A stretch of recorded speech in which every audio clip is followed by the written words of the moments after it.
Yeah, so I'm introducing Gail Weiss, who is at the Technion in Israel. And for the last few years, she's been doing really interesting and cool work, sort of at the intersection of grammatical influence and formal language theory, applied to sort of deep learning techniques that are used in NLP. So it's super interesting stuff. And rather amazingly, she's still only a PhD student at the Technion, and so I'm really looking forward to her talk. Gail, please go ahead. Hi, everyone. Thanks for inviting me. Thanks for the introduction. Can you all see my slides? No, you can't because I'm not sharing screen, am I? No. So now I am sharing screen. Yeah, that looks great. All right. So, can you see the terrible thing on top saying that I'm sharing screen, or is that just there to bother me? I'm sorry about that. It's there to bother you. Okay. So, hi everyone. Today I'm going to talk about the relation between recurrent neural networks and automata, and the relation between transformers and possibly code, and in general, the relation between neural networks and more understandable, interpretable, symbolic representations of language acceptors. And I think this is interesting for two reasons. One, neural networks are very successful at processing all kinds of sequential input. So that they're very popular, for example, in NLP, but they're also not very understandable. So the relation between them and more understandable models and extraction from a neural network to an understandable model, which we will talk about a lot in this talk, is desirable. It will help us to understand, to verify, and so on. And secondly, I think possibly for this conference, it may be interesting to see neural networks even as a stepping stone, as part of the general idea of grammatical inference. So instead of applying an active learning algorithm directly to try and learn some grammar, which requires us to be able to answer all kinds of queries of the active learning algorithm, like do you accept AB, do you accept this sequence, and so on, which maybe we don't have the data for. We can instead apply an RNN to whichever data we do have, or a transformer. The neural sequence, the neural models aren't picky about which data they are given. They will generalize from whatever we have. And then once they've generalized for us, then we can go back, for example, to the other inference algorithms. And now if they're active learning and they're making queries, then the neural networks are able to answer these queries for us and fill in a sense, the blanks in our data. Whether they're doing it well or not is a different question, but it could be interesting to see it like that. So I'm going to talk about two specific types of neural networks. I'm going to talk about recurrent neural networks and their relation to automata. And I'm going to talk about transformers and their relation to code if we manage to get far enough into the talk. So we're going to begin with the recurrent neural networks. And the very first thing we're going to do, just in case, is just say what a recurrent neural network is. So a recurrent neural network is simply a function, a parameterized function, that takes in two vectors and creates a new vector. X1, X2 creates Y. We don't really worry about what those vectors look like right now. All we know is that X1 and Y have the same dimension. And in fact, what's interesting is how we interpret this function. So we've got this work all the way from 1990 by Elman, Finite Structure and Time, and he says we take this function and we treat the first input vector as a hidden state, and the second input vector as the embedding of an input token, and the new output as the next hidden state. And in this way, we're going to compose it. So in order to apply this kind of network to a sequence, we're going to use an embedding that takes every token, let's say it's a sequence from a finite alphabet, that takes every token to a vector representing the input token. We're going to attach an initial hidden state so that we can start this whole thing, because we can't start from nothing. And then when given a sequence, we're simply going to start from the initial hidden state and feed recursively or recurrently the input sequence into the neural network. So one at a time, constantly getting a new state. And when we finish our entire sequence, we may apply a further minor transformation to the final state in order to get our output, for example, a distribution over possible classifications of the sequence. So that's recurrent neural networks. There's something called deep RNNs, which I just want to introduce in case anyone is wondering. This is simply when we have several RNN cells, and the input to each cell, to each layer of cells, is simply this hidden state of the layer that is beneath it. So in this one, I've just added another cell, and instead of entering the embeddings of the input tokens into it, I'm entering the hidden state into it. And then we get possibly more expressive or more successful representations. And that's on deep RNNs. So here we have them.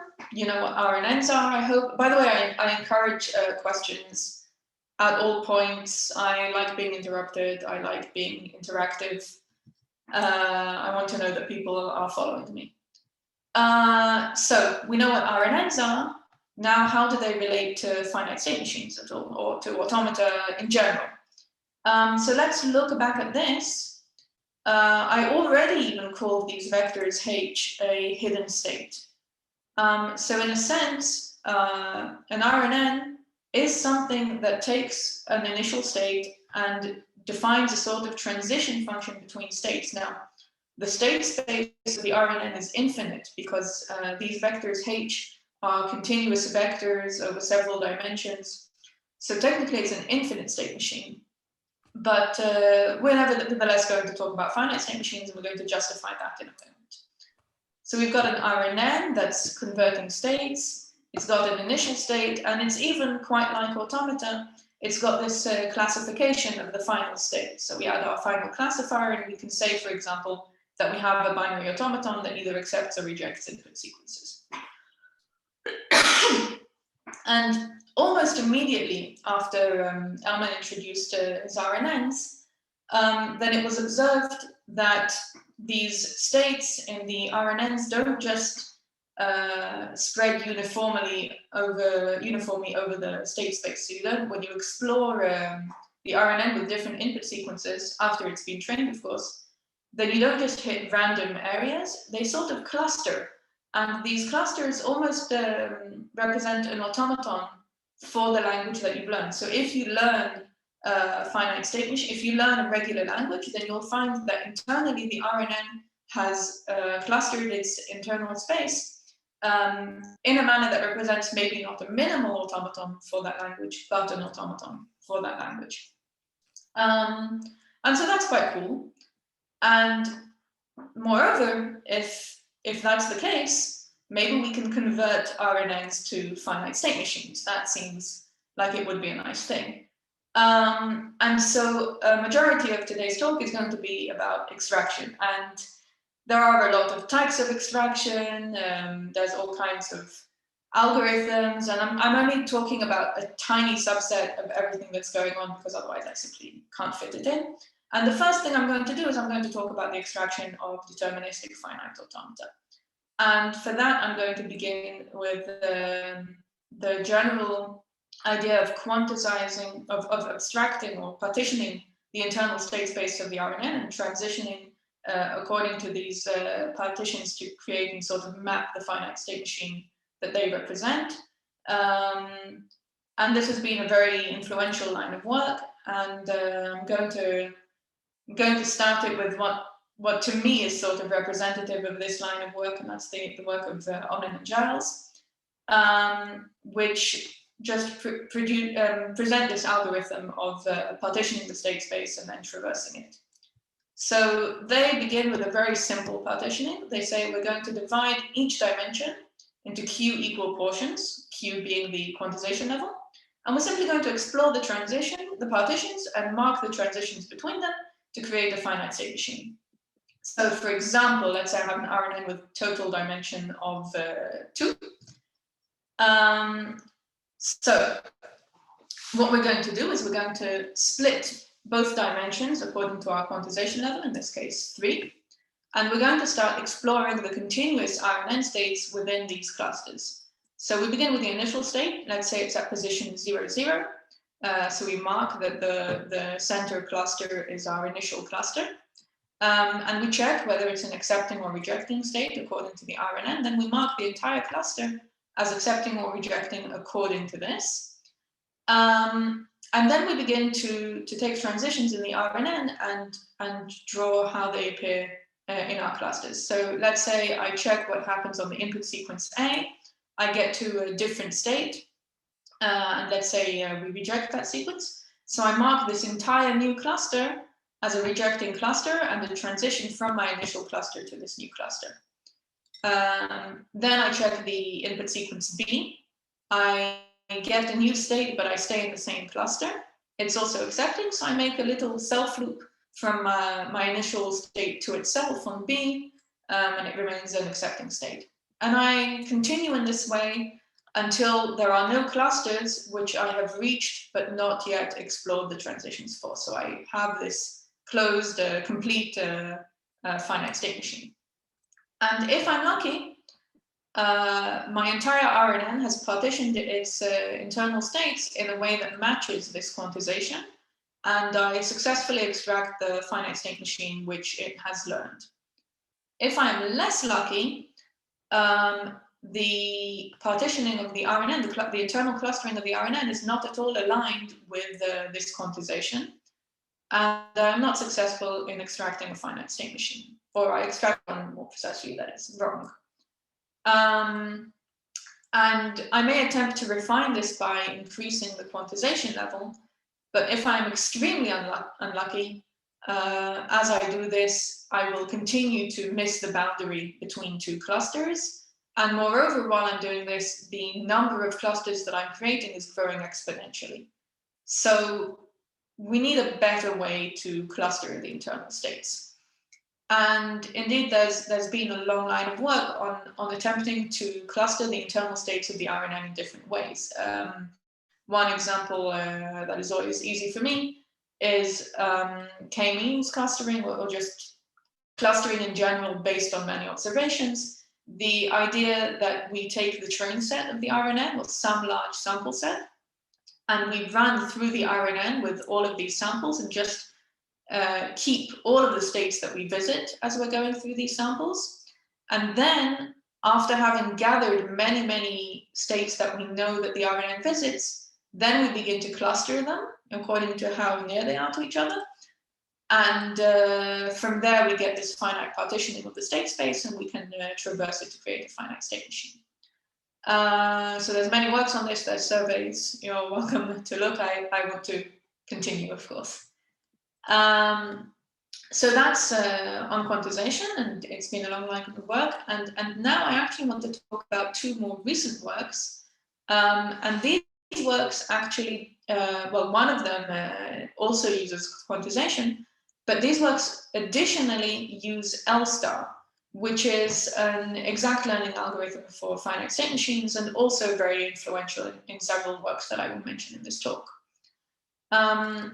So to understand them, we're going to have to try to understand L-star. And they use L-star as a black box, so I'm just going to explain L-star as a black box to begin with. L-star is an exact learning algorithm that learns finite state machines using all kinds of queries. It asks a minimally adequate teacher or an oracle all kinds of questions about the DFA that it's trying to learn. So in the beginning, it asks a lot of membership queries, which is presenting sequences and asking for their classifications. And the teacher answers these. And then when it feels that it's, there's a definition, of course, that it's asked enough queries, then it creates a hypothesis automaton. and it presents it as an equivalence query to the teacher, asking, is this the automaton that I'm supposed to learn? And the teacher could accept this, in which case the algorithm would terminate, but it can also reject it. And in the case that it rejects it, it must explain why. And this explanation is a counterexample. So it gives some sequence, which it says, I don't agree with you on that sequence. Sorry.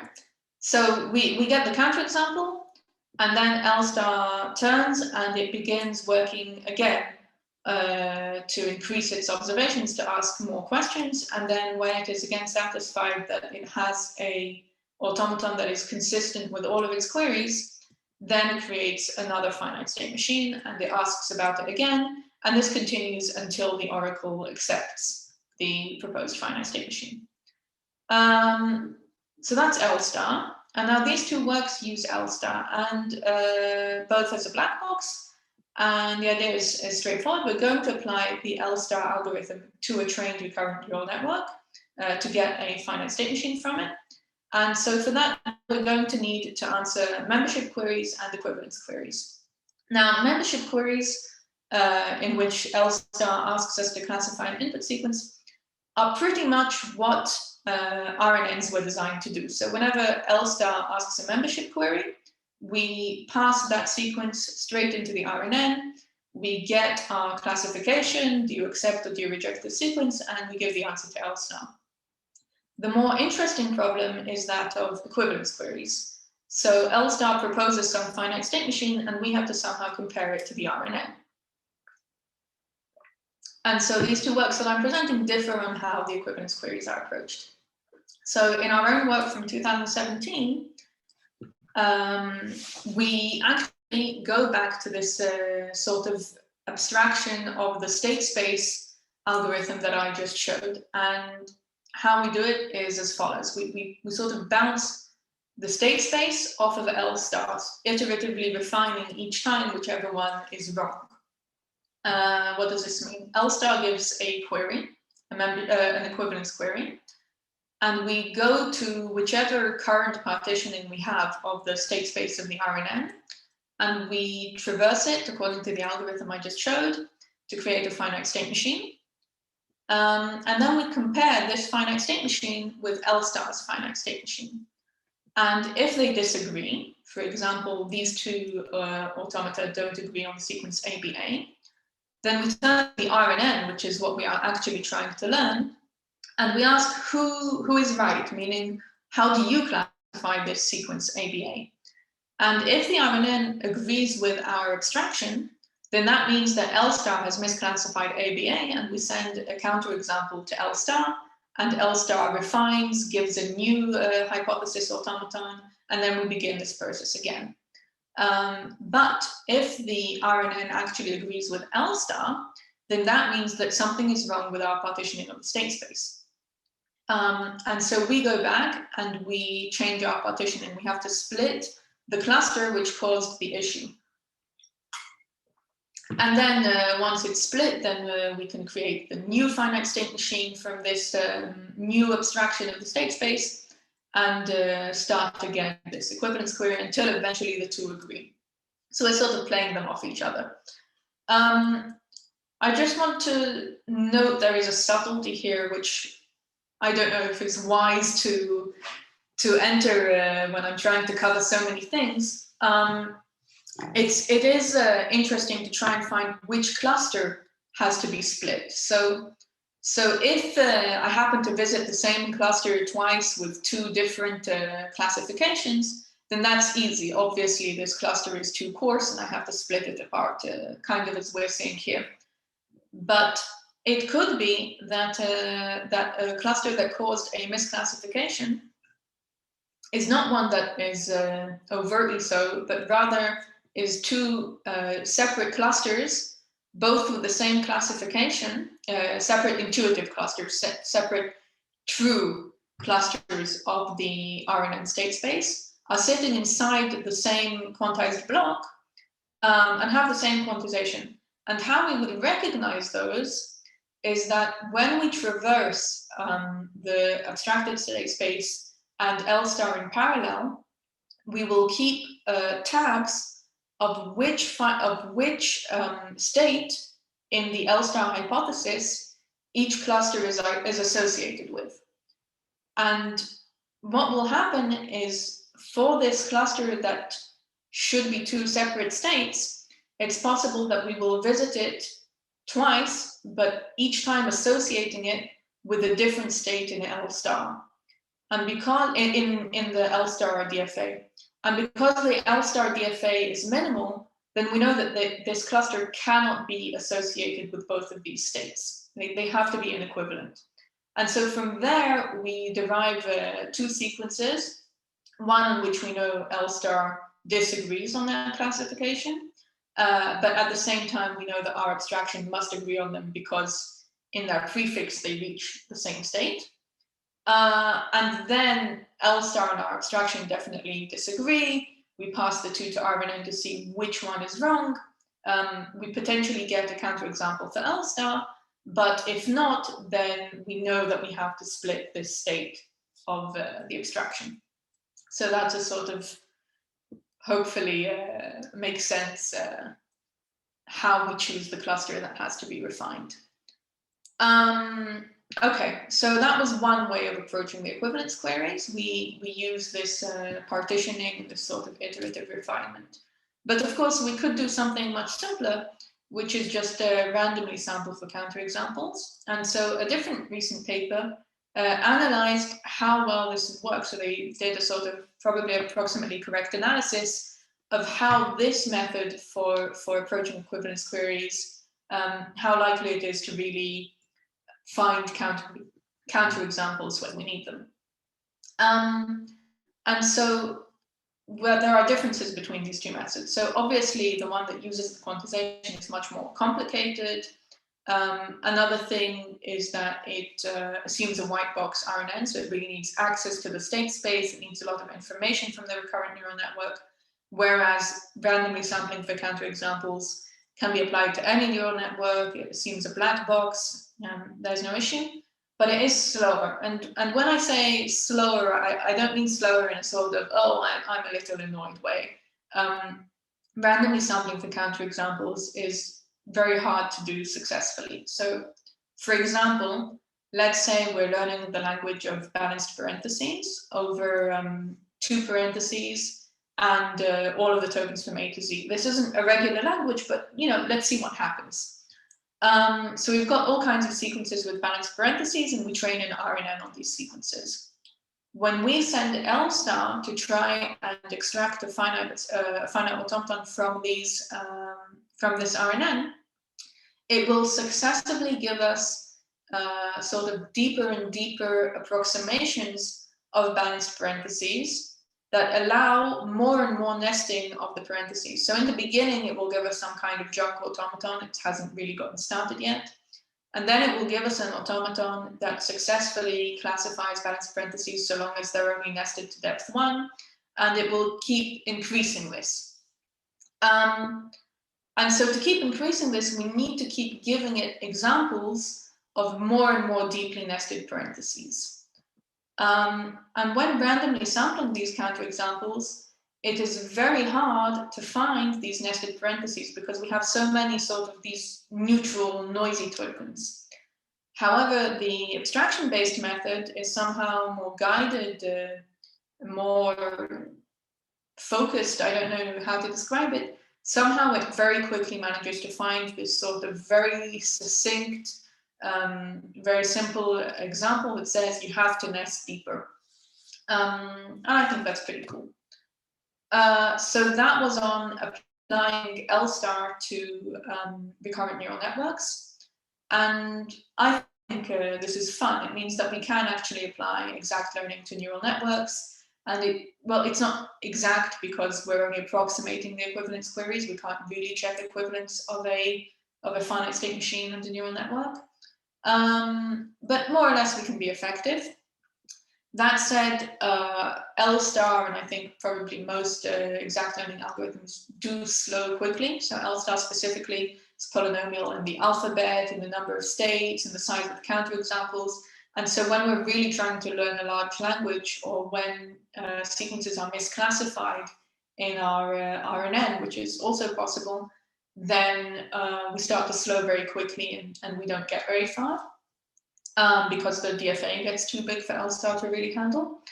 Nevertheless, it's fun. So I'm going to leave DFA. Now we're going to move to something else because we know that RNNs aren't just deterministic finite automata. So we did those, and now we're going to learn weighted finite automata. Everyone with me so far, I hope? Okay, so there's a lot of work on learning weighted finite automata. There's actually a slight split in these works. So I'm going to notice something that I don't personally deal with, but is also interesting. There's something called second order RNNs, which behave slightly different internally from the normal RNN, even though I haven't shown you how RNNs operate yet, you know, what the internal parameterized function is. When I do eventually show it to you, it will be of a specific type, and there is something else called a second order RNN.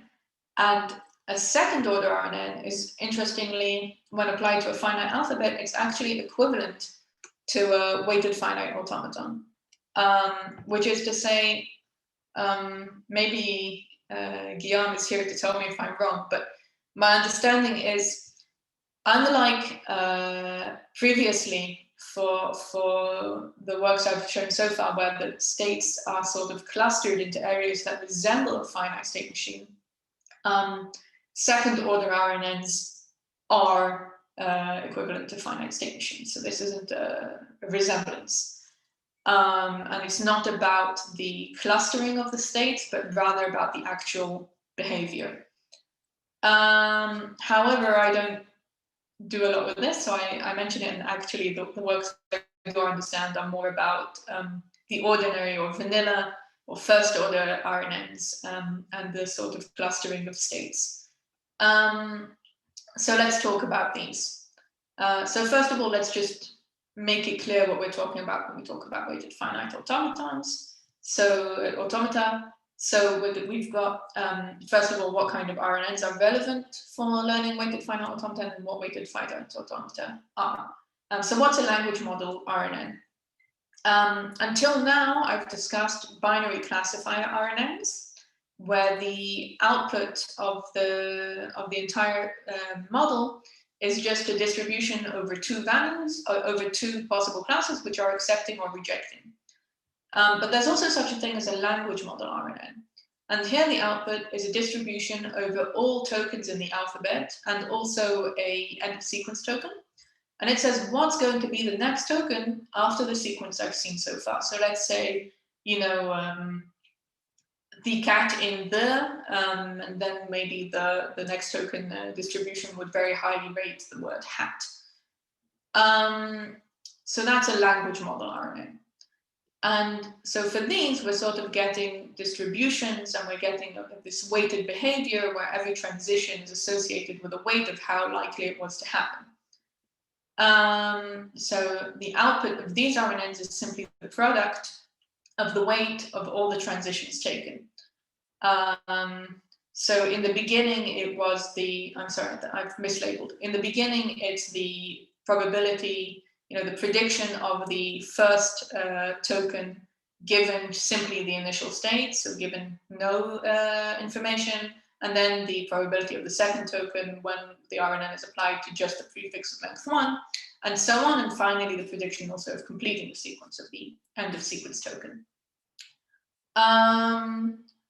And this is quite like a weighted automaton we're about to see.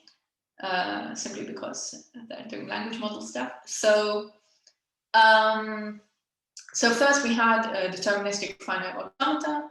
Their graph representation, I'm sure, is familiar to people here. They have a transition function, final states, binary classification. But we can make these transitions weighted. So by adding a weight to every transition, and a weight to every state, we get something like we did for the language model RNN, when now we're weighting all of the transitions in the model, and the output of the model isn't actually the classification, but rather the product of all the transitions taken on a sequence, and that multiplied with the weight of finishing on the final state. That's for a deterministic case, but we don't have to be deterministic. We can also simply be a weighted finite automaton. So here in this next presentation, I've added additional start states. That's the red arrows going into every state. You don't have to start from the first state. And I've added additional transitions, so we don't have to have a deterministic transition. The start state, for example, has 2 transitions on A and 2 transitions on B. It's not deterministically going to a specific next state. And in a weighted finite automaton, the output of the automaton on an input sequence is, for every path, the product of the transitions on that path. And then for the entire automaton, it's the sum of the weight of every path that you could have taken on that input. And that sounds complicated, but actually the representation is quite simple. We can represent it in matrices. You have a vector representing the distribution over which initial state to go to, a vector representing the probability of finishing at every state, and a vector and a matrix for every token representing the weight it gives to every transition between every pair of states, which can be 0 if we're not putting a transition between those 2 states. And then it's just a lot of matrix multiplications to get the final output. Okay, so that's what weighted finite automata are, and now let's try to extract some. And the first thing I'm going to talk about is spectral learning, which is also a very influential algorithm. So let's introduce spectral learning for a moment. I'm not going to claim to understand the algorithm I'm about to present or any of the proofs of why it works. I'm just going to show you approximately what it is so that we're not talking about something completely in the dark. So to apply spectral learning to learn a weighted finite automaton, we're going to do the following things. Okay, so we've got the target automaton. We know at least what tokens we're dealing with. We know our alphabet. Here's what we're going to do. The first thing we're going to do is we're going to create 2 sets of prefixes and suffixes, P and S.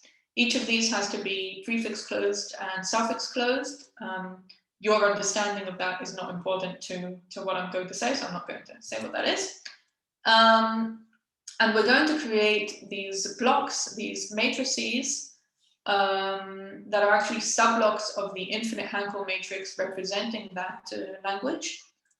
And basically, we're going to put all the prefixes as labels for the rows and all of the suffixes as labels for the columns.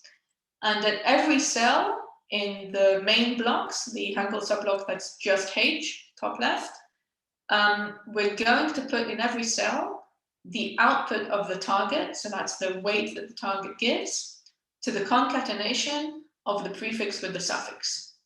That's in orange. And then we're also going to create subblocks that are slightly different. For every token, we're going to create an additional subblock where instead of just concatenating the prefix and suffix, we also concatenate in the middle that symbol, that character. And then there's a very quick, but to me, incomprehensible with respect to why it works, algorithm. We do a singular value decomposition of the main Hankel subblock. We potentially trim our SVD to the largest singular values, picking the k largest ones. K will ultimately be the size of the weighted finite automaton that we create. And then we do a little bit of math and we get a weighted finite automaton that approximates the subblocks that we have created. If we've used a full rank K, so we haven't trimmed, I think possibly it is equal. So it gives the correct classification for all of our samples. If not, it approximates it. I'm not promising the equal thing. I'm not an expert. Okay, and so there's been a few interesting papers that sort of bring this to something that is approachable. And then there's also two other points that I would like to make. One is a paper here in the chart. Some people, Bal and Mori, connected this algorithm with L star, effectively using L star to expand the subblocks. So using L star to actively decide who the sets of prefixes and suffixes are, and using this idea of membership queries and equivalence queries, and all kinds of concepts internal to L star, such as closeness and consistency, which are not yet relevant. So used L star to create the blocks, and used spectral learning to recover weighted finite automata from these blocks. So sort of connection between the two. I'm noticing something in the chat, but it's very hard for me to click. Is it a question or something else? No, that was me, Guillaume, just answering to your comment before. You can go. Okay. Hi. Okay, so that's interesting, just a combination of two algorithms.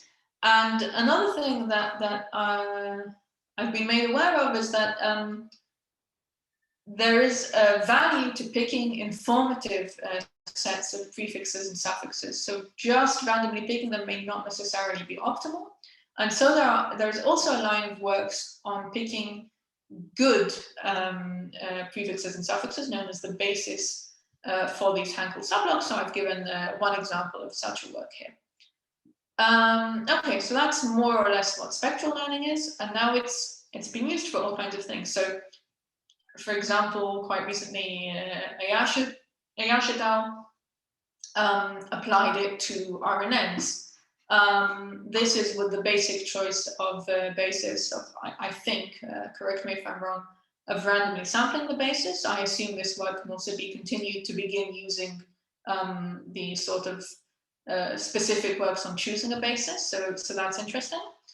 And a different work did something quite surprising to me. Okudona et al. Combined both the work of Bal and Mori, which already combines L star and spectral, with the iterative quantization from the work that I showed you earlier, this strange way of doing equivalence queries. And so there's actually a work that combines all three of the main algorithms I mentioned for learning weighted finite automata, which I think is quite nice. So we have, on the one hand, the work of Ayash et al. Of applying spectral extraction directly to an RNN. And something nice about this is that it's for a black box model. You don't need to understand the internal RNN. You can apply it, in fact, to any kind of model giving weights. And the manner in which they try to optimize is by using different truncations of the SVD decomposition and choosing the best result. And then there's a different work that combines everything, and by combining everything also requires a white box model. So you do need access to the states, you do need it to be an RNN, and then actively chooses the basis, and instead of trying different truncations, continues until it reaches equivalence. So that's just nice. I don't know, there's a lot of stuff going on. Okay, so that was these two. And I was also interested in this thing, but I was very fixated on L star. I had a lot of fun with my first work, and so I went and did something that relies entirely on L star. And my advisors, of course. Sorry, I was the one who was fixated, I think. Anyway, so we decided to adapt L star for weighted automata, and actually, because L star creates deterministic finite automata, then it's not just weighted finite automata, it's weighted deterministic finite automata, as I've described earlier. At this point, looking at the time and looking at what I have planned for this, going to speed run this a little bit. So we have L star. Previously, I introduced it in a black box kind of sense. It just has this interaction with an oracle for the language we're learning. But now it's actually important to understand how it works internally. So internally, all of the questions that it asks, it maintains in something called an observation table. And so let's begin from the beginning. It starts just asking about the empty sequence, and then it begins to ask questions until it's sure that its observation table is closed and consistent. And closedness is the quality that if it has a prefix and a token in sigma, if it were to take the transition from that prefix, it would reach a state that it's already described. In the observation table, every row describes a state. And 2 rows that have equal values are actually describing the same state.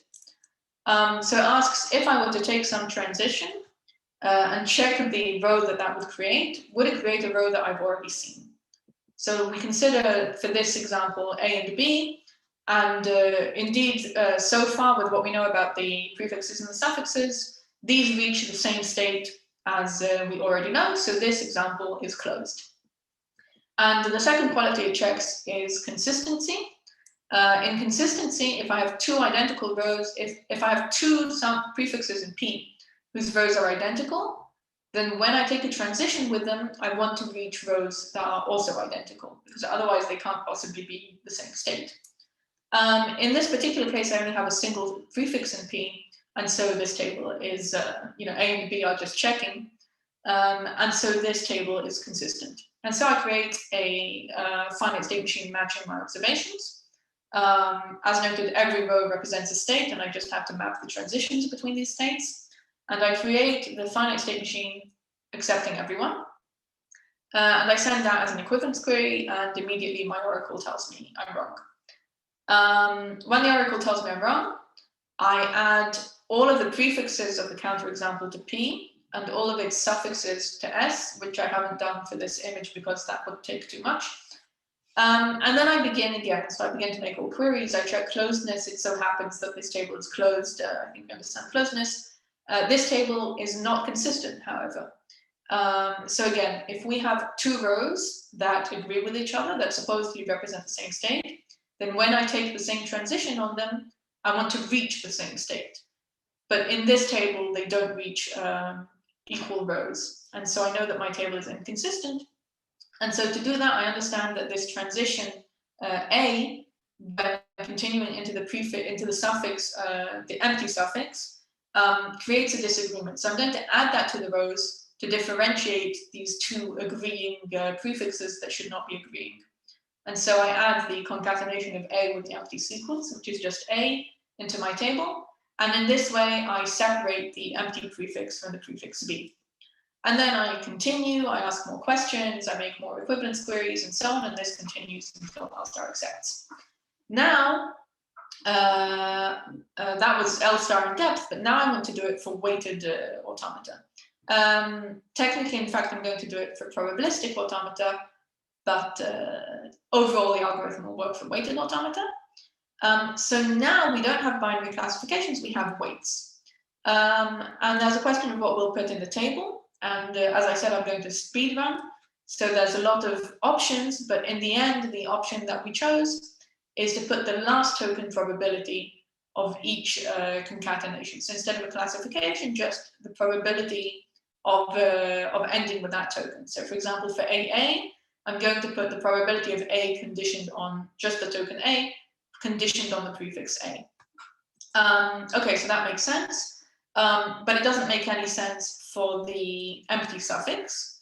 And then we realized that we do also need to discuss the fact that we have an end of sequence probability, right? The stopping probability of every state. So instead, we're going to add an end of sequence token and put the probability of that in the table. Okay, so effectively we have the adaptation.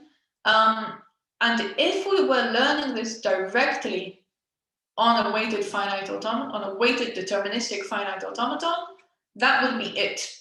We would continue with the same definition of closeness, the same definition of consistency, the same way of making equivalence queries, we would be done. However, an RNN is not going to give us exactly the same value for two sequences, even if they are sort of conceptually going to the same state. So we're going to have to deal with that. And the way that we're going to deal with that is allowing some additive tolerance. So for example, if we look at this example here, let's say my additive tolerance is up to 0.1. So if I'm only looking at the end of sequence probabilities, I would actually say that my all of my rows in this table are equivalent. But only if we start looking also at the suffix a, then I have this difference of greater than 0.1 between the prefix a and all the other prefixes, and I realize that it's a different state. So that's kind of how we're going to adapt closeness and consistency in this sense. There is a problem, however, that the tolerance isn't transitive. So maybe the prefix a has a row that is very similar to that of the prefix b, which is very similar to the row of AA, which is very similar to the row of ABA. And then I sort of drift away, and A and ABA are very far away from each other. So we need to fix closeness and consistency to avoid creating states that we know aren't actually all made from the same prefixes, from equivalent prefixes. And as we try to deal with this, we realize very quickly that that's an incredibly painful thing to do. So instead, we're going to fill the table optimistically, ignoring the problems of drift. And only post hoc, when we create our equivalence queries, we're going to solve the problems. So, you didn't want to, I'm sorry, no, just ignore this. So we're going to check closeness as before, but treating rows as equivalents with a bit of additive tolerance. We're going to check consistency as before, but treating rows as equivalents with a bit of additive tolerance. And now when we make a hypothesis, we're just going to have to be careful. So for example, maybe we found that 4 prefixes are pairwise equivalent to each other, but there's a large difference between them overall. So after we make our hypothesis, we split this state into 2. And a different possibility is that transitions they're labeled the wrong way around, so I was actually discussing the rightmost thing. So pairwise similar prefixes, but not completely, or partially pairwise. Some of them are equivalent, but not all of them, and so we have to split. And on the other, we have these non-deterministic transitions, where maybe a bunch of rows that have been grouped together on their transitions actually split into different positions. So that's approximately how we apply L star to a weighted scenario. We do have to make some kind of concessions. So this kind of thing can go for a long time, because RNNs are probably going to create a lot of very inequivalent states. And so we allow us to actually just stop whenever we like. And to do this, we always prioritize exploring high weight prefixes. We try to avoid adding separating suffixes to the table that have very low probability. And potentially, because we're stopping before the end of time, we might map the remaining prefixes which aren't closed and consistent just to that best match. So that's applying L star to weighted deterministic automata. That's that. And I'm not the only one who strayed from spectral learning. A different work saw all of these works and then said, actually, why not use the quantization? The original thing that we were doing for deterministic finite automata. So that's just the very first algorithm that I showed in this talk. And actually, they report very good results. So I think that's also interesting. So they do the quantization of the states, visiting all of the states according to many samples in the RNN, clustering them, exploring the clusters. Hopefully I have understood correctly. And so again, many interesting and different works for learning weighted automata. And that approximately covers weighted automata. Now I want to move on to the third part of the talk, and I hope that everyone is still alive and with me. There's actually interest in learning something more than just finite automata, because RNNs can do more than that. That's going to come up if we get far enough. So why should we limit ourselves? And so I'm going to talk about works that try to learn context-free grammars. And these works are also based on all kinds of different works. The first one I'm going to discuss is one that I did in collaboration with Daniel Yellen, of using the L star applied to an RNN, which creates a nice sequence of finite automata, and then trying to generalize the sequence of finite automata to a context-free grammar. And I've drawn these arrows in the flow, but we could say really that this is a learning grammars algorithm that is just applied after L star, and it's simply for the sake of applying it to RNNs that we have to go through this stuff. Okay, so let's talk about pattern rule sets.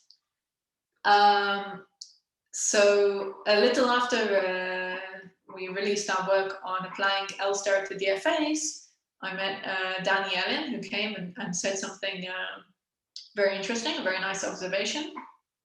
When you learn some of the context-free grammars, which obviously L star can't actually recover, but when L star attempts to learn some of these context-free grammars, it doesn't seem to just be making messy automata that don't make any sense. There's a sort of structured behavior to the successive hypotheses that it presents. And of course, we expect that in the limit, these successive automata that it represents, if we were to take the union of all, sorry, not of all DFAs, but the union of all the languages of all of these DFAs, we would ultimately get balanced parentheses in this example. And we have this structured growth with the caveat that, okay, in the beginning, the L star hypotheses are a bit noisy. And he said we should try to generalize this to create a context-free grammar. And so we came up with this idea of patterns to try and describe this structural growth. So what are patterns? Patterns are small finite state automata, which have a structure. They have an entry state from which the automaton onto which they are grafted enters them. They have an exit state from which they return to the automaton onto which they are grafted. And occasionally, if they are patterns that we are grafting onto, they have connection points onto which we can graft other patterns. And they are also, by the definition that we have chosen, they are composable. So in fact, any pattern that has a connection point is actually a pattern, simply by our definition, that is composed of two different patterns, and the connection point is simply the point at which these two different patterns are joined. All of these being decisions that make it easy for us in the end to describe how this grows and ultimately also recover what kind of pattern rule set we have used for some finite state machines. So two patterns can be composed. How can they be composed? They can be composed in a serial composition, in which case you simply enter the pattern in one state and exit in another. But they can also be made circular. I might be using the wrong terms. I think someone complained to us either about circular or about serial. So I'm sorry. I think it's circular and non-circular, or serial and non-serial. I'm sorry, I don't remember. And circular compositions is when the exit state is also the entry state, so like we have on the left. And once we have these patterns, we can use different rules to create DFAs in a way that is similar to what we have observed that L star is creating. So there are 3 types of rules, and they all just describe how patterns initiate our finite state machines and expand them. So the first DFA is just an initial pattern, that's straightforward.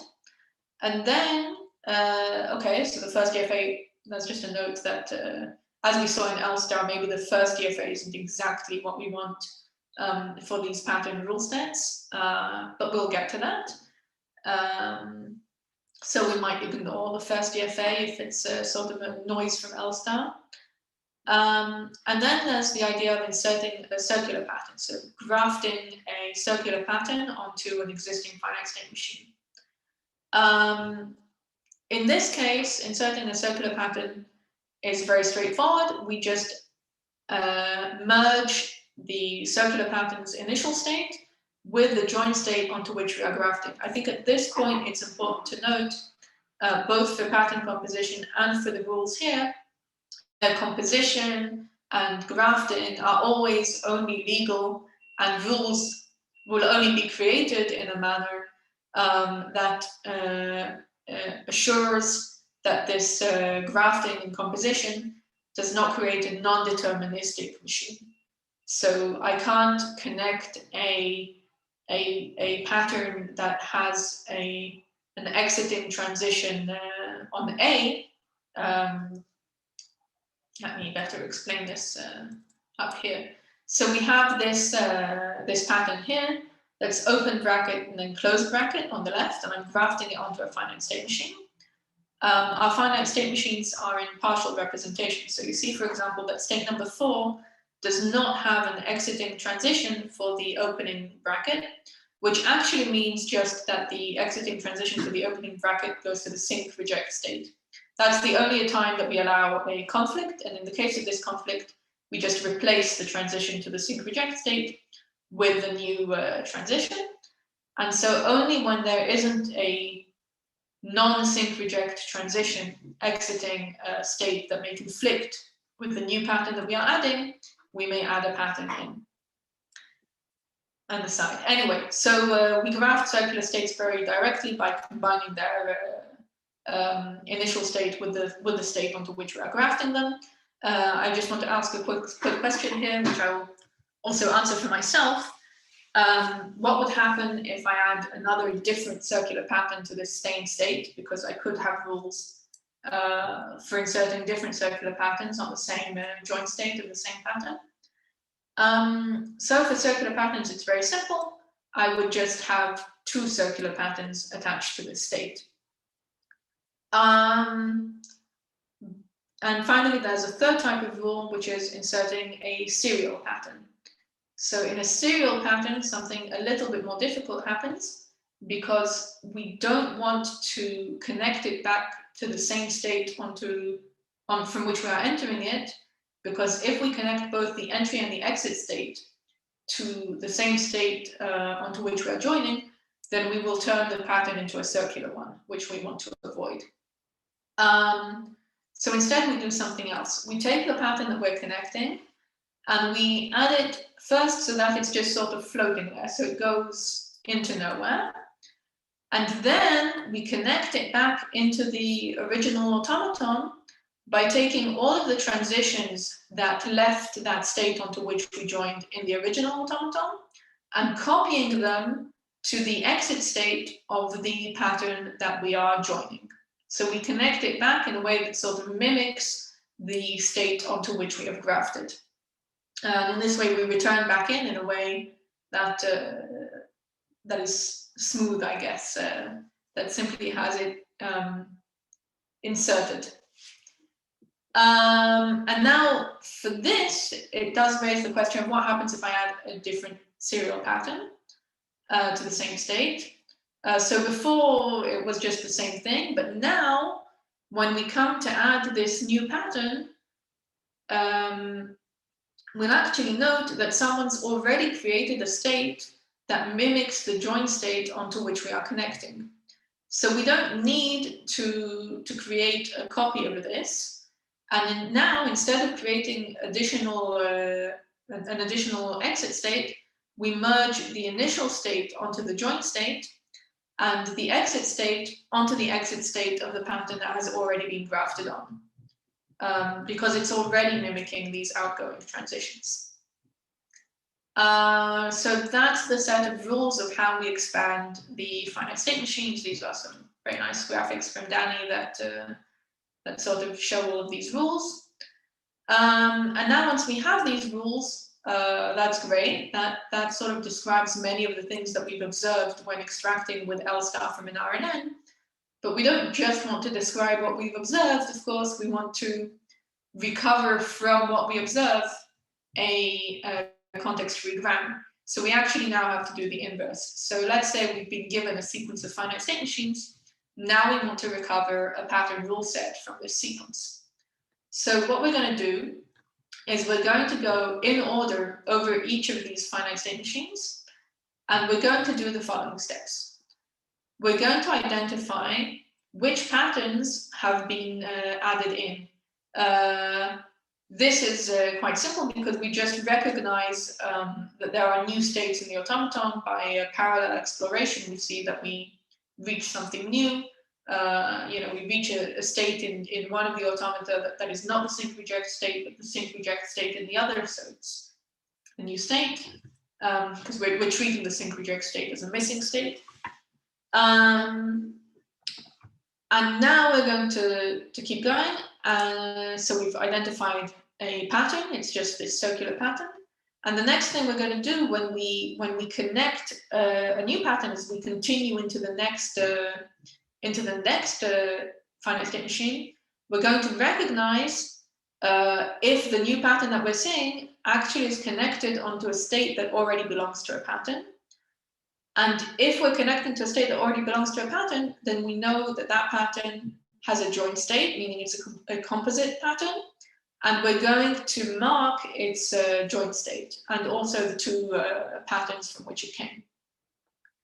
And then we're going to record as a rule the fact that the new pattern can be grafted onto the composition of these two base patterns.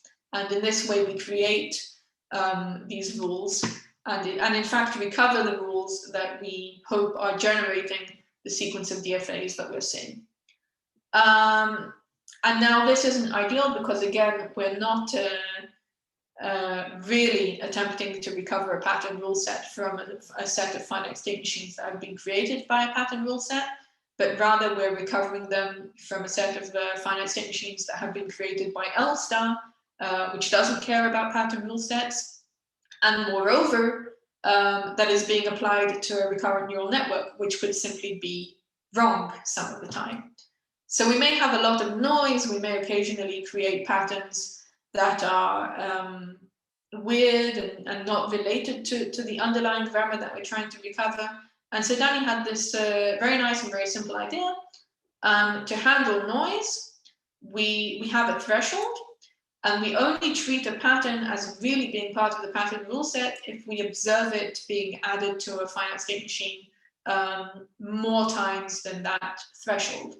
And we only keep a rule if we observe it being applied to our sequence of finite state machines more times than that threshold. And finally, of course, to have a sort of connection to the real world, to be convincing, I would note that we can convert the pattern rule sets into a context-free grammar. So we're not giving something alien here. We are giving an algorithm to create context-free grammars. Not all types of context-free grammars, only those that come from pattern rule sets, but nevertheless. And of course, there's many more subtleties of composing an already composed pattern, how we recover from that, and so on. It's possible. It's more subtle than can really be fit into a talk. But that's just a nice work on extracting context-free grammars, or at least some context-free grammars. And it's not the only one. So when I say it's not the only one, the ones in this slide are also not the only ones. So something that I haven't put into these slides, and there's many things I haven't put into these slides, and one of the sets of things that hasn't come in is the fact that there are algorithms on learning context-free grammars.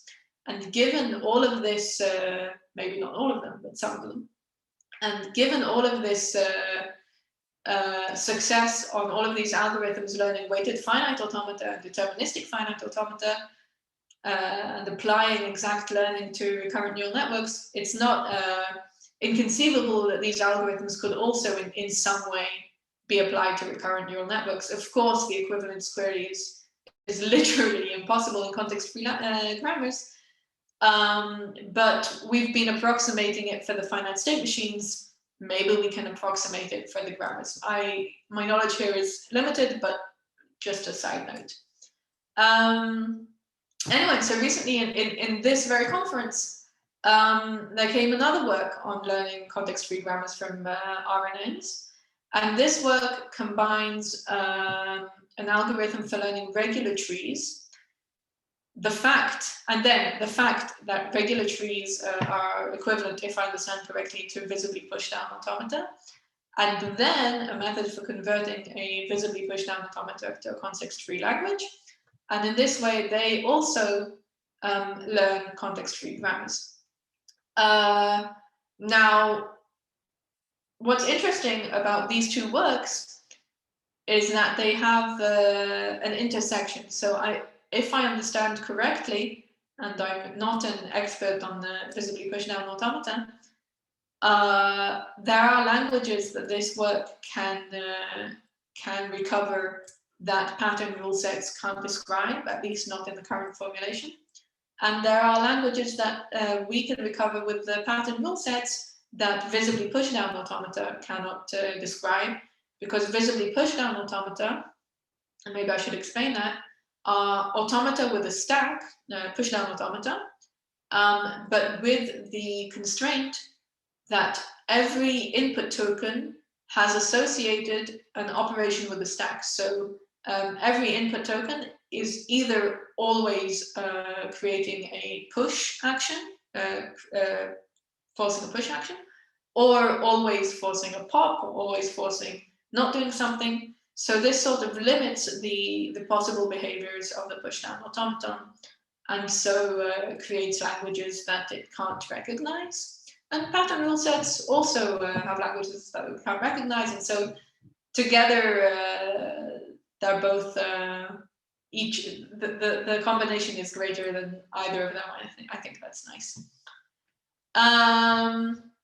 Anyway, so that is my big mess of extraction works, and with that I am going to move to something else. So I hinted that we're going to talk about the fact that some RNNs can do more than just finite state machines, right? I started hinting towards maybe context-free grammar, so maybe let's back that up a bit.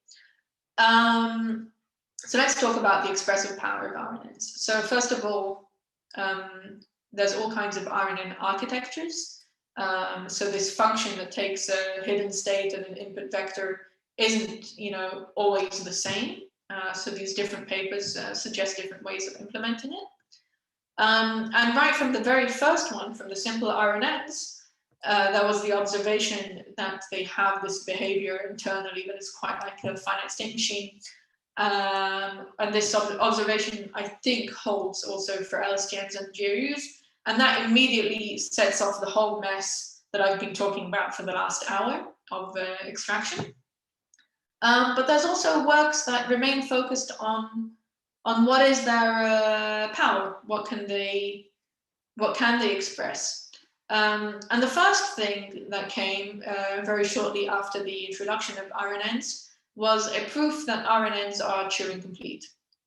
So Siegelman and Sontag in 1995 showed that given infinite precision, an RNN can emulate effectively a stack in their hidden state, pushing and popping tokens. And we know with two stacks, you can emulate the ribbon of a Turing machine. And so given infinite time, meaning time even beyond the input sequence, RNNs can simulate any Turing machine. So first of all, they can do anything. In practice, however, we don't have infinite precision, and maybe more relevantly, or something that I find most important, we don't really use them with this infinite time. What we actually do is we give the input sequence, and when we're done, we want a result. So you have what you have to read it and decide, which is like an automaton. It reads the sequence, and when it hits the final state, it decides. So this is slightly different.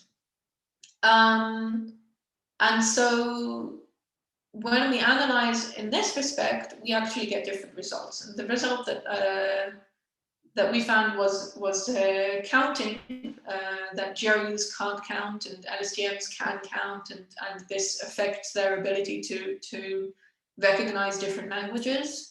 And I'll get into that in a moment. I'll note that we weren't the first to observe that LSTMs can count and learn simple context-free grammars. So that's already in 2001, shortly after introducing LSTMs. Gerson and Schmidt-Huber showed that they can count. And then in 2018, okay, so they showed that they can count. They mapped, this is a simple graph. At the bottom, we've got time steps. So entering another input token each time. On the y-axis, we've got the value of some vector, of some, I should say differently. What they've done is they've plotted the values in the hidden state of the LSTM over time for a specific sequence. So for the x-axis, you've got the actual value in every dimension. We've got two lines which show 2 dimensions. And on the y-axis, we've got time, so adding more input tokens. And we see this sort of clear counting mechanism. So they showed that LSTM can count.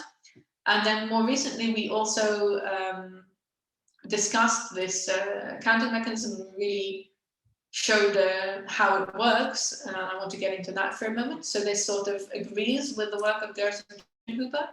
And I think maybe disagrees is the wrong way to say it, but it's not in the same direction. So of the work of Sigemann and Sontag, which is more theoretical and allows infinite time and infinite precision, whereas we actually talk about what happens when we take away those possibilities. So I want to talk a moment about the counting mechanism. So I've already mentioned the RNN, the fact that it takes 2 vectors and creates a new vector and attributes meaning to these vectors. The simple RNN introduced in 1990 is basically just a linear transformation of these 2 vectors, summed with a bias, and then passed through an activation function to keep it within -1, 1. This is different from the second order RNN. But over time, people also introduced much more complicated mechanisms, because while the simple RNN is technically true and complete, that doesn't necessarily mean that it's very successful at learning. And so they introduced these RNN architectures that had this gating mechanism that was supposed to make training better. That was supposed to make training better because it sort of deals with all kinds of problems in training, such as vanishing or exploding gradients, which we won't get into now. And so there are these much more complicated formulations as the LSTM and the GRU, both of which are very popular. And so now I want to actually get into these a little bit and talk about the differences between them. So we note that LSTMs can easily implement a counting mechanism and GRUs can't. And maybe let's try to understand why. So I've put their formulations on 2 sides. Both have a simple mechanism. They take their previous hidden state, they take their current input token, and they compute several values activated with a sigmoid into 0 and 1, okay, which are treated as gates. We're not going to worry about where the gates are just yet. The next thing they do is they compute candidate vectors that are limited to -1 and 1, and also functions just of the input token and the current hidden state. And these are the potential new vectors so to speak, of the hidden state. And then they have update functions. And so on the left, we see how the new hidden state is created from the previous hidden state and the candidate new hidden state, weighted by one of the gates. The other gate went into the calculation of the candidate vector. And in LSTM, we actually modify something known as a memory vector. So in fact, the LSTM takes 3 vectors as opposed to 2. It takes the previous memory, the previous hidden state, and the current input. So it updates the memory using these gates, FT and IT, that it's computed.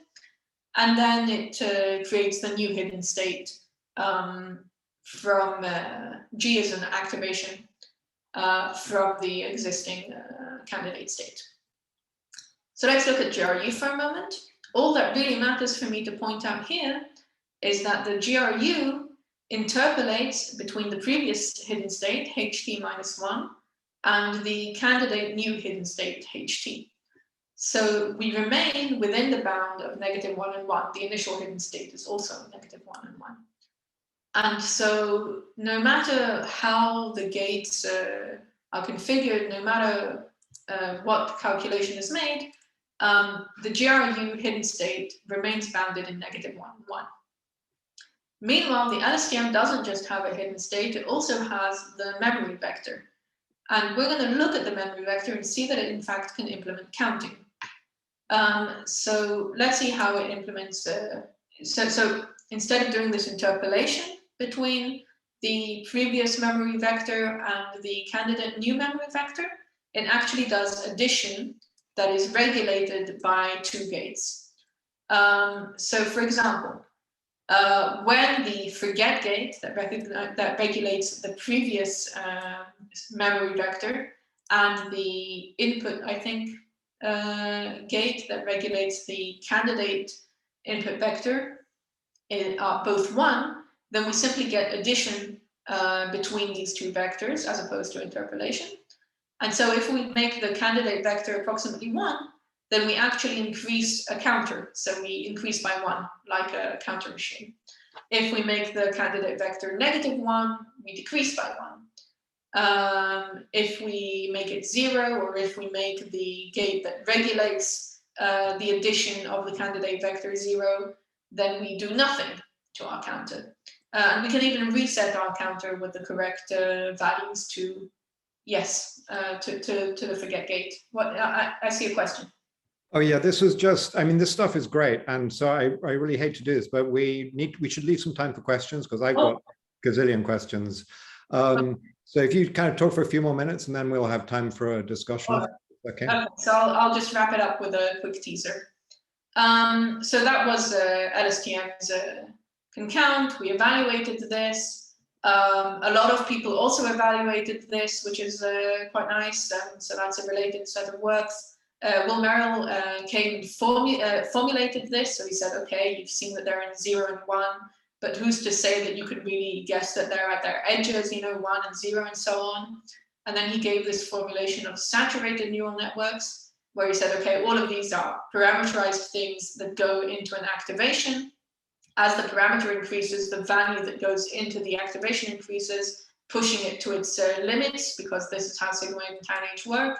And so he defined a saturated RNN, which is just what happens when you increase the parameters, multiply them by a scalar that goes to infinity. And this sort of justifies this discussion of the sort of binary values in the gates.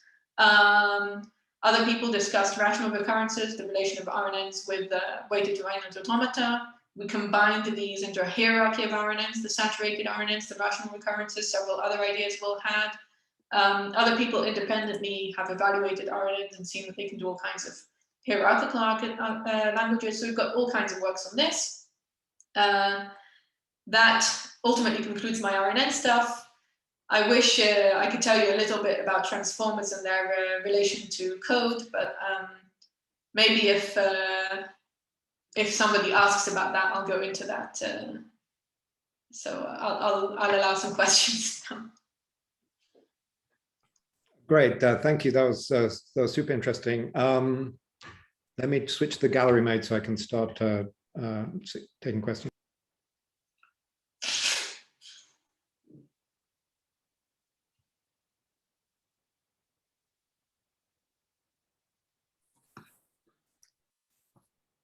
Jeff, would you like to start off?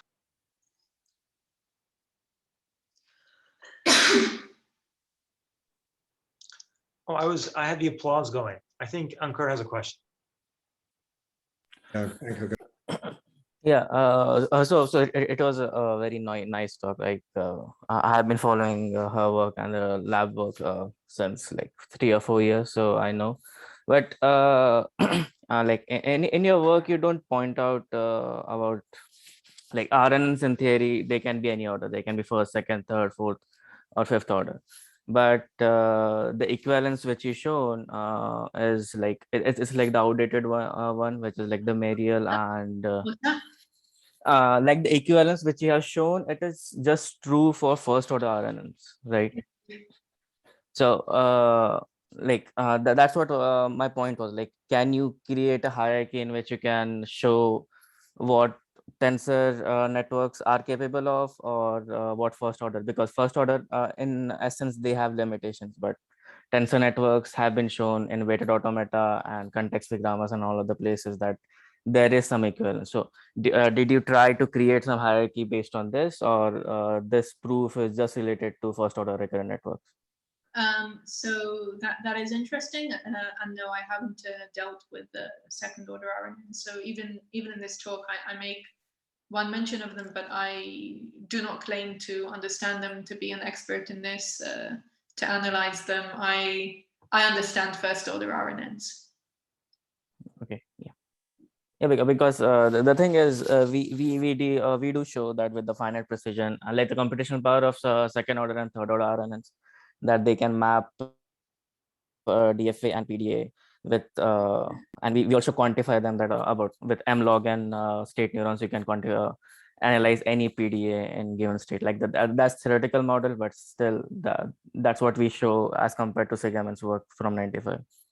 Okay, that's cool.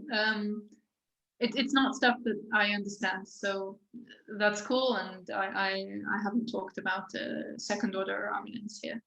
Okay, sure, thanks. I guess can I abuse my chair right here and ask a question? So it's just a general question really, which is about determinism.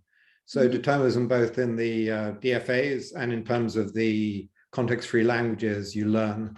So so these methods seem to be like intrinsically kind of deterministic in some way, and also you're learning a pattern rule sets.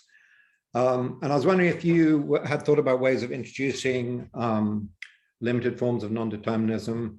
I'm thinking particularly of, I see Benedict Bollig is here, and he had this nice paper about learning sort of slightly non-deterministic finite automata with L-star algorithms. So I'm just curious about just generally about determinism.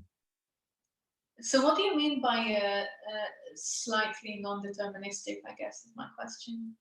Yeah, so these are residual finite state automata where they're non-deterministic, but for every state there's some prefix which lands you kind of only in that state. So you still have the kind of identifying prefixes for each state. So in a sense, it's like some, not everything is deterministic, but some things of it kind of, it's sort of partially deterministic. Anyway, they have kind of nice canonical forms. And so I'm just wondering if you or anybody else had kind of thought about applying this work to the RNN stuff. So I haven't explicitly thought that, certainly not in those terms, because I know very little things. I think that's very interesting. What I will say is that of the few thoughts that I have had, that sounds a lot like something that I think would be very cool to do with L-star, which is, I was talking about how L-star kind of blows up when dealing with a very large finite automaton, and I've been thinking, RNNs, binary classifier RNNs, they're not always like very sure about that classification. Maybe they're like 0.6 accept, 0.4 reject, and so why do we have to like why do we have to force it to be one of the two? And what if it's very close and then it's sort of like flip-flops back and forth? And I get the impression that what you are suggesting would be a sort of solution to that problem. So I have been wondering about introducing this sort of slightly more relaxed L star that says, actually, I don't mind what the classification is here. I don't mind this row being associated with either of these two disagreeing rows. Is that kind of like what you are discussing? I think that's also, it's just a little different, I mean, but that's also super interesting. And I think also if you're interested ultimately in natural languages rather than formal languages, which I assume you are, it's like, natural languages don't have this nice binary grammaticality, really, though we might kind of model that in that way. Yeah. But yeah, no, I think the kind of fuzziness of the underlying language or something is possibly orthogonal to the determinism question. I don't know. But maybe we can move on to another question. Maybe Kaito Suzuki. Unfortunately, I wasn't familiar. Yeah, can you hear me? Yes. Yes. I have a question about the merit or advantage for extracting merit or advantage to extract. I can hear. Yeah. I have a question about the merit or advantage for extracting automata from RNN, accepting interpretability. So I know interpretability is very important, but even if the automata is DFA, when the number of states is pretty many, a lot of number of states, it is not so interpretable for humans, I think. So are there any other merit? Yes. I think one additional nice advantage is how quick it is to process an input sequence on a finite state machine. So consider trying to classify an input sequence in A in an RNN or B in an equivalent finite state machine. And let's say the finite state machine has like 1 million states. So we're not worried about that. In the RNN, in order to classify this sequence, I have to take each token one by one, pass it through the embedding, apply a matrix multiplication. So I begin with the initial hidden state, and then for every input token, I have to do the entire calculation of the internal update of the RNN to get the next hidden state. So I'm doing several matrix multiplications. I have to do several matrix multiplications for every single token in this sequence. Oh. In contrast, for a finite state machine, and even more so for a deterministic one, whether weighted or not, when I process an input sequence, all I have to do is go to a lookup table. And even if this lookup table is huge, it's going to take me less time to make every transition, even in this huge table, just by going and looking, okay, so I was at state 3 and I had token A, I go to state 200. Than it is to do all of these matrix multiplications. So there's also the sort of efficiency, green AI kind of advantages. And I could suggest compactness and say, if an RNN has many, many parameters, then maybe a finite state machine would be smaller. But if I'm honest, I don't know that I entirely believe that, because it's probable that to mimic a finite state machine would need, to mimic a recurrent neural network well, and one that has learned something interesting, you would need an awful lot of states. So I'll stay with the speed. Yeah, nice. Thank you. Maybe the compactness is depending on the alphabet size. So the main merit is, time processing speed. Thank you. Okay.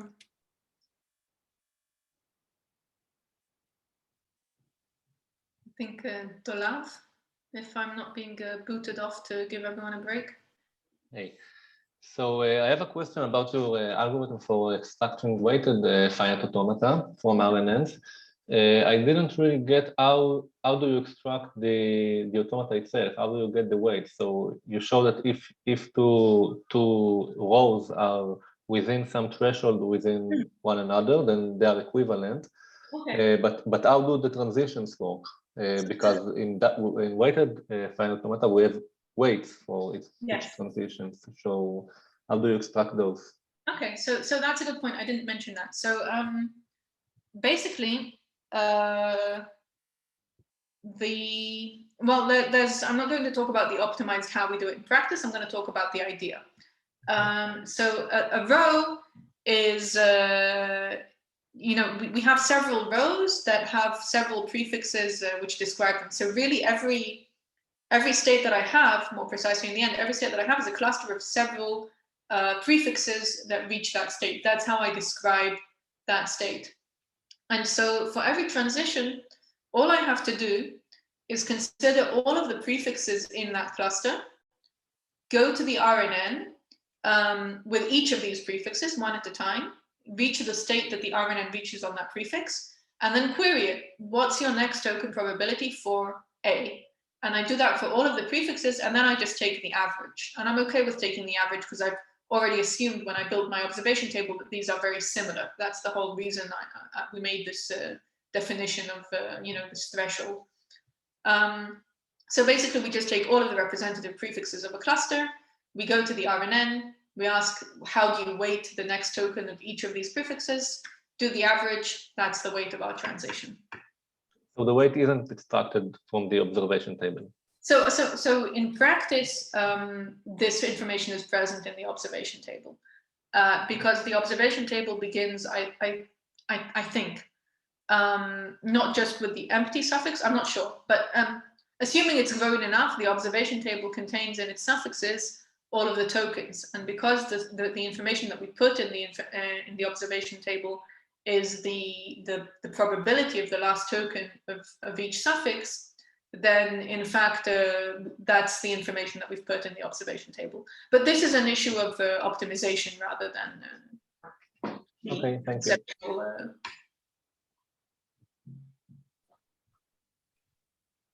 Great talk, by the way. I didn't say it earlier. Thank you. If I'm allowed, and assuming no one else has one, I see Ankur has another question. No. I'm good. Thank you.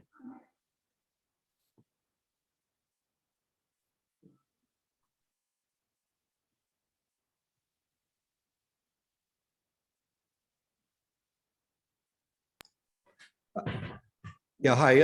So we should stop now, and we have a short break, and then we have the Q&As for some of the other talks. I think Dana has a question, but maybe I'm mistaken. I don't mind answering, but if we need to get off, then. I have a quick one, if you can make it, and maybe the rest in. Okay, I'm sorry. So if we are, yeah. Okay. What's the question?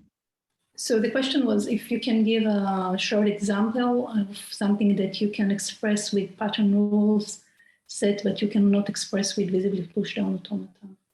Yes. What was the example? Okay. So what's the deal with push down automata? Each token is either pushing or popping. So in order to create a language that can't be recognized by a push down automata, I need to go and seek a language where a token must, in order to recognize the language, sometimes be pushing and sometimes be popping. So let's consider the language of ANBM followed by BMAN. So first I have to push and then pop A's and B's, and then I have to do the reverse. A visibly pushed down automaton simply cannot do this. In contrast, the pattern rule sets would have, I think, they can do A and BN. So the initial DFA would have a single AB BA, and then we would just have the two rules that put the AB serial composition between the AB part of the DFA and the BA serial composition in the BA part. Thank you. No problem. Yeah, so we should stop here because people need a short break before they so thank you very much. Sorry to cut off this interesting discussion.